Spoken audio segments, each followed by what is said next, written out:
চাই, ইন্নাহু ইয়াকিদুনা কাইদাও ওয়া আকিদু কাইদা। তোদের কত কৌশল জানা আছে, তোরা প্রশ্ন করতে থাক, আমি আল্লাহ উত্তর দিতে থাকি। আল্লাহু আকবার বল।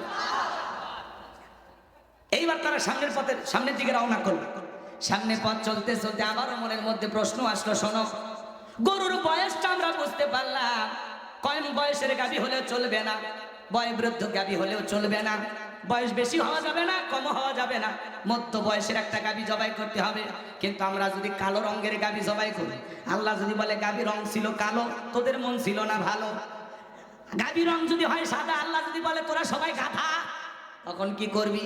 অতএব গরুর গায়ের রংটা কেমন হবে এটাও নবী মুসার কাছে জানা লাগবে। আল্লাহু আকবার বলে। এইবার তারা এসে বলতেছে, ও নবী মুসা, গরু জবাই করতে আমরা রাজি আছি, কিন্তু গাভীর গায়ের রংটা কেমন হবে? এই যে হাসতেছেন আপনারা, হাসির কথা না, সব হলো কোরআনের কথা। সুবহানাল্লাহ বলেন।